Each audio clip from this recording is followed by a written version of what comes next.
আপনি কি জানেন প্রতিদিনের এই সহজলভ্য ফল কলার মধ্যে লুকিয়ে আছে কিছু অজানা রহস্য? চলুন জেনে নেওয়া যাক। নাম্বার 1, কলা আসলে গাছ না। আপনি যেটাকে গাছ ভাবছেন সেটা আসলে পৃথিবীর সবচেয়ে বড় ভোজন গাছ। এর তনা গাছের মতো হলেও সেটি আসলে একটার উপর আরেকটা পাতা। নাম্বার 2, কলা কি ফল না সবজি? পাকা কলা ফল হলেও কাঁচা কলা সবজি হিসেবে রান্না হয়। ভাবুন তো একই জিনিস দুটি ক্যাটাগরিতে।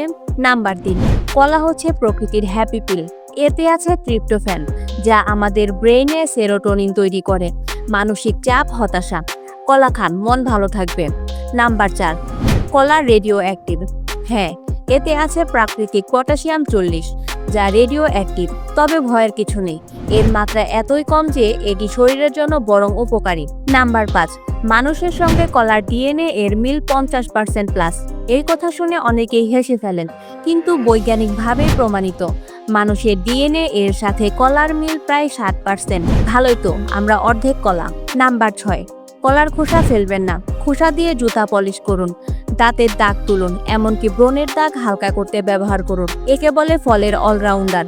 নাম্বার 7, সৌন্দর্য চর্চাতেও কলা সেরা। কলা ও মধু দিয়ে তৈরি করুন ফেস প্যাক, ন্যাচারাল গ্লো হিসেবে ত্বকে। আর চুলে কলা প্লাস দই ব্যবহার করলে পাবেন সিল্কি সফট চুল।